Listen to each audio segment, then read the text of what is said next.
Hello, peoples, and welcome to this special episode of Esoterica Cinema.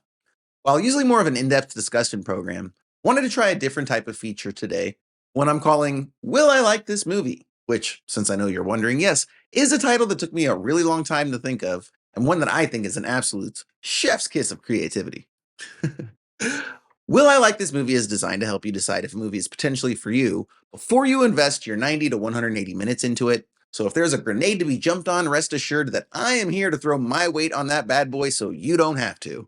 But hopefully we get a lot more bangers than bombs. Now, for our inaugural episode, we're going to look at the 2024 Yorgos Lanthimos dark dramedy, Kinds of Kindness, which actually is a great movie to start with because I can tell you right now, this is a film with many eccentricities that a number of viewers are going to find absolutely off-putting. Kinds of Kindness is a triptych, which is a fancy way of saying an anthology that tells 3 stories specifically, and this is a movie that features several of the more unusual characters in recent cinema, even more so than his previous film 2023's Poor Things. Like that film, this one stars Emma Stone, alongside a plethora of talent. We've got Willem Dafoe, Margaret Qualley, Mamadou Athie, Hong Chow, and Jesse Plemons, who is the lead in 2 of the 3 tales, and in my opinion carries the strongest gravity of any of the players in the film. Beyond this, each of the aforementioned actors plays 3 different characters across 3 different stories, though I must admit that I found the characters to be more or less various shades of the same people, rather than unique portrayals from one character to the next. So, with that said, let's go ahead and break down the features that will determine whether you love or hate this film. Feature number 1 is a slow, awkward, darkly comic tone. Okay, so in general, Yorgos' films have a vibe all their own. If you've seen Poor Things, Dogtooth, The Favorite, any of the others in his body of work, this is not going to come as a surprise. However, even for one of his films, this is a movie that takes place in a pretty unusual universe. And it is one that looks an awful lot like ours, but with people who act and speak in very strange and unusual ways. Consider this exchange that we see unfold in the very first story. Good afternoon, Robert. Don't just stand there, sit down. Were you waiting long? No, 15 minutes or so. Your hair's nice like that. Don't get it cut. Let it grow a little longer. And you've lost more weight, I think. Skinny men are the most ridiculous thing there is. We've gone over this before. You must put on a few pounds. I told you that last time. That's Jesse Plemons playing Robert, a character whose entire life is dictated and planned to the very minute by Willem Dafoe's Raymond. And over the course of this story, we'll see Robert perform and refuse some dark behaviors at the behest of Raymond.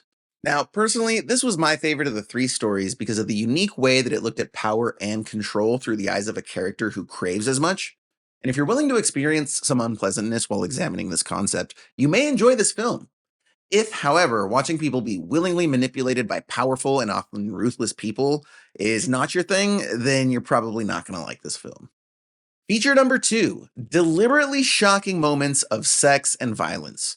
Again, if you're familiar with Lanthimos' work, this should not come as a surprise, but if you're coming to this film by way of Emma Stone and you haven't seen Poor Things, the film may surprise you with a handful of shocking moments of sex and violence. Emma Stone is at a stage in her career where she's exploring characters who themselves are exploring sexuality, and she's expressing it rather graphically, and Poor Things had a number of scenes of aggressive sex, whereas with Kind of Kindness, it's confined to just a couple moments peppered throughout. And in that same story, we also see Jesse Plemons as Daniel, responding to the sudden appearance of a woman who may or may not be his long-lost wife, Liz, played by Emma Stone. And despite looking like her behavior is that of a completely different person, which we can see an example of in this clip right here. Can I have a cigarette? Sure. I didn't know you smoked, Liz. I don't. I've never smoked. Can you believe that? I've never even tried.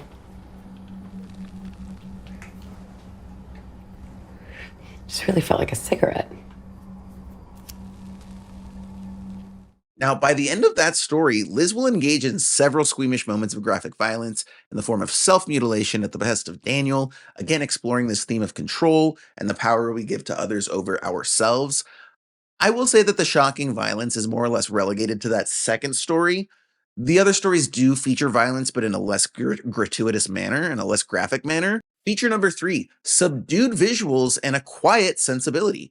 Now, despite the aforementioned shocking moments, it has to be said that this is a rather quiet and unassuming film.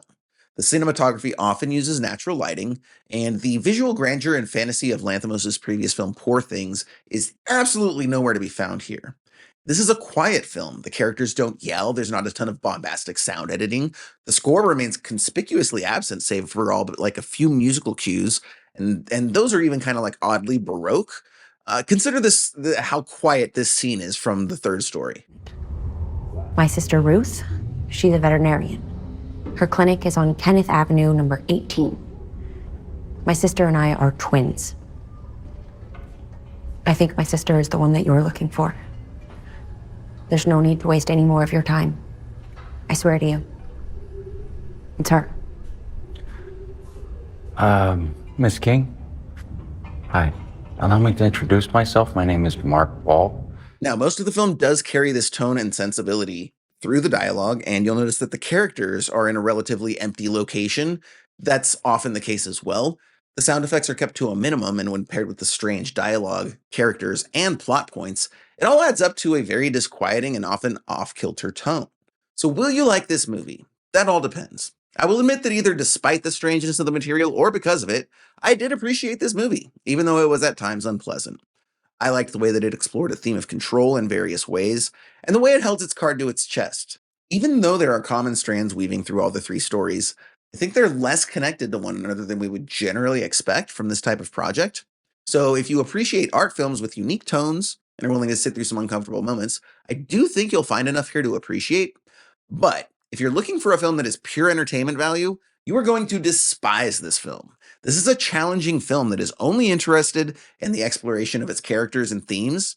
There's not much eye candy on display. The characters are really odd and exaggerated, and even if they're portrayed in a subdued manner, and the film is confident enough to just let you sit in these qualities and not give you a lot else to distract from them.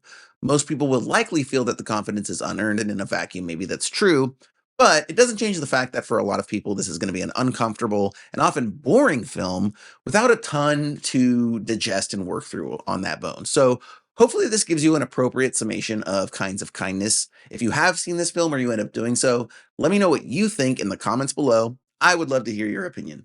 For Esoterica Cinema, I'm Jason Peters. Thanks so much for watching the first episode of Will I Like This Movie? We'll be back for another one here soon.